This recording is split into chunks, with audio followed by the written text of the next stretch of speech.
Começa agora o programa Boa Vontade Entrevista, hoje falando sobre a história da Biblioteca Nacional e falando também sobre os desafios da profissão de bibliotecário. E quem nos recebe aqui na Biblioteca Nacional é a diretora do Centro de Referência e Difusão da Fundação Biblioteca Nacional, Mônica Rizzo. Mônica, muito obrigado por nos receber aqui na Biblioteca Nacional. Nada, o prazer é nosso. A Biblioteca Nacional está sempre de portas abertas, não é, para receber todos os pesquisadores, visitantes e repórteres que nos procurarem. Mônica, a Biblioteca Nacional é considerada pela Unesco uma das 10 maiores do mundo e a maior da América Latina. Por quê?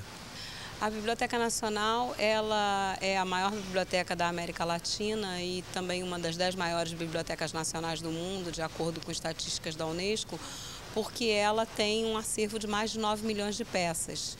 E por essa razão, não é numérica, ela é considerada, nesse ranking, uma das maiores. De que maneira era organizado o acervo que foi trazido pela família real em 1808, quando eles fugiram de Portugal devido à invasão das forças de Napoleão Bonaparte? Bom, aquela estratégia maravilhosa, não é, de deixar a Europa e vir para o Brasil proteger o que tinha valor de verdade, que éramos nós, não é? Consistiu da vinda da Biblioteca Real, que não veio junto com a família real, veio posteriormente, entre os anos de 1810 e 1811, em 3 levas. Para você ver, naquela ocasião já era uma biblioteca de grande porte. 60 mil peças em 1800 e poucos era uma quantidade muito grande, era um acervo muito representativo e uma das melhores bibliotecas da Europa. Essa coleção veio, como eu disse, em 3 levas e quando ela chegou aqui ao Rio de Janeiro não havia um espaço para abrigá-la, porque nós devemos nos recordar das nossas lições de história, não é? Quando a família real veio para o Brasil, houve uma falta de habitações, não é? E também de locais para abrigar repartições públicas, e a biblioteca se incluía nesse tipo de problema. Então, foi determinado por Dom João, que na época ainda era príncipe regente, que a Real Biblioteca fosse abrigada nas catacumbas do Hospital da Ordem Terceira do Carmo. É um edifício que ainda existe hoje aqui no Rio de Janeiro, fica na rua 1º de Março, muito próximo daqui. E a Biblioteca Nacional permaneceu naquele local e depois foi avançando por outros espaços daquele mesmo prédio até o ano de 1858, quando, por absoluta falta de espaço, ela foi transferida para um prédio que fica na Rua do Passeio, também aqui no centro do Rio, onde hoje funciona a Escola de Música da Universidade Federal do Rio de Janeiro. É um prédio muito bonito, não é? E a biblioteca permaneceu lá também outros 50 e pouquinhos anos, um pouquinho mais do que isso até, quando em 1910 esse prédio onde nós estamos ficou pronto. Esse prédio, que é o prédio da Biblioteca Nacional, ele foi projetado e construído para ser a Biblioteca Nacional. É um edifício muito grande, robusto, e com todas as condições para abrigo de coleções, porque nós todos sabemos que o papel é muito pesado e para isso esse prédio foi projetado. Só que hoje ele já não é mais suficiente para essa coleção, 9 milhões de peças, uma coisa que começou há pouco mais de 200 anos com 60 mil, hoje já são 9 milhões. Então hoje nós ocupamos todo esse prédio, ocupamos vários andares do Palácio Gustavo Capanema, que fica também aqui próximo. Ocupamos um armazém na Avenida Rodrigues Alves, na região do Porto aqui do Rio de Janeiro, que será totalmente reformado para receber a coleção de publicações seriadas da Biblioteca Nacional.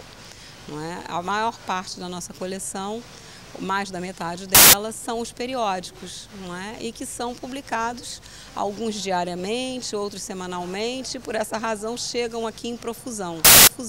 Eu não mencionei, a razão principal pela biblioteca ter essa quantidade toda de documentos é a lei do depósito legal, que é importante que todos saibam que existe uma legislação federal que determina que os autores que publicam, os editores que publicam qualquer obra devem enviar ao menos um exemplar para a Biblioteca Nacional com o objetivo de formar aquilo que nós chamamos de coleção Memória Nacional.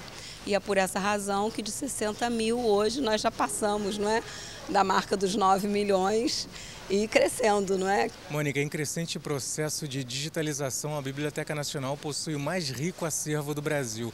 É possível dar uma dimensão quantitativamente desse acervo? Bom, tendo em vista a monumentalidade do nosso acervo, infelizmente, ainda é uma parcela muito pequena da coleção total. Não é? Nós estamos avançando a passos largos na digitalização da coleção, mas nós devemos ter alguns cuidados, como, por exemplo, respeito à legislação de direitos autorais. Não se justifica digitalizar um documento se não será possível disponibilizá-lo na internet. Dessa forma, a Biblioteca Nacional só digitaliza coleções que já estejam em domínio público. Autores brasileiros, não é? Periódicos raros brasileiros e outras obras de importância, não só nacionais, como aquelas que são consideradas como os nossos tesouros, não é? Bíblias antigas, como a Bíblia de Mogúncia, que é o impresso mais antigo que existe no Brasil, foi publicado na Alemanha no ano de 1462, ela já está digitalizada, pode ser apreciada, não é, em qualquer lugar do Brasil e do mundo, a partir da Biblioteca Nacional Digital. Mônica, e quanto à conservação de todo esse acervo, como é que é feito esse processo de manutenção dessas obras que tem aqui na Biblioteca Nacional? A Biblioteca Nacional dispõe dos melhores laboratórios de conservação e restauração de papel do Brasil. Não é? Nossos técnicos são capacitados, vários deles com estágios e pós-graduações no Brasil e no exterior. E os nossos laboratórios fazem a conservação, que é aquele tratamento que a gente chama de manutenção, que é quando o documento só precisa ser higienizado, às vezes fazer um pequeno reparo para ser devolvido ao acesso do público. E quando eventualmente o documento está muito danificado, seja por ação de insetos ou mesmo por vandalismo, que infelizmente já aconteceu no passado, né? Atualmente a gente tem um controle muito rígido, né, desse tipo de problema, mas a gente já teve problemas com vandalismo. Então, nessas situações, os nossos restauradores, eles fazem um trabalho minucioso, um trabalho que eu brinco de chamar de um trabalho monástico, não é? Me lembram o trabalho dos monges copistas na época em que não havia ainda impressão, não é? E que era necessário se copiar os livros, as palavras uma a uma. Então, o trabalho que eles fazem é de recuperação de páginas, cada página uma a uma, até que aquele documento possa ser novamente reencadernado. E nesse momento, quando se trata de coleções já em domínio público, como eu falei, elas são todas microfilmadas e digitalizadas para permitir um acesso mais amplo por parte do público e também para que a gente possa preservar os originais. Mônica, você acredita que os livros impressos serão sempre valorizados ou essa era da internet está afetando diretamente os livros? Olha, isso é uma coisa que a gente tem visto cotidianamente, modificações, não é, na conduta dos leitores. Eu acho que novos leitores têm hábitos diferentes de leitores mais antigos, como é o meu caso, por exemplo. Eu tenho muito mais facilidade em ler um livro em papel do que em ler um livro ou um outro documento na tela de um computador ou num tablet ou outro, vamos dizer assim, dispositivo de leitura eletrônica.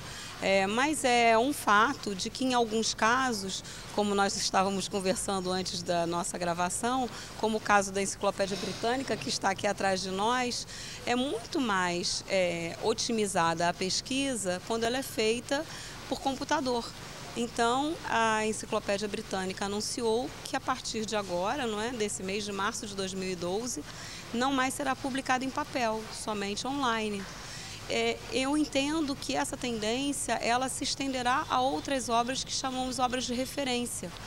Enciclopédias, dicionários, atlas, outros documentos que são feitos para consulta pontual. Ninguém lê uma enciclopédia do volume da letra A até o volume da letra Z, pelo menos não é uma coisa habitual.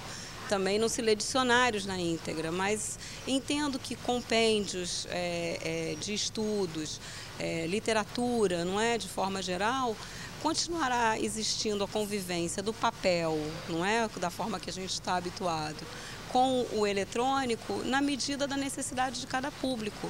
Eu entendo como muito confortável o livro, inclusive dizem que não quebra, a pilha não acaba, não há problema com falta de luz, só a escuridão, né? Mas uma vela resolve.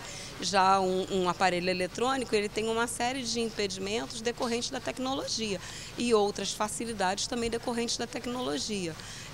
Por essa razão, eu acredito que pelo menos durante um espaço ainda muito longo, e nós provavelmente não estaremos aqui para presenciar isso, o papel, não é? No caso o livro impresso, conviverá com o livro eletrônico e com outras formas que possam vir a surgir por aí. Está certo, Mônica. Nós vamos ao breve intervalo na nossa entrevista e você que está na audiência da Boa Vontade TV, não saia daí. Você pode participar também do programa enviando o seu e-mail para entrevista@boavontade.com. Programa Boa Vontade e Entrevista volta já já.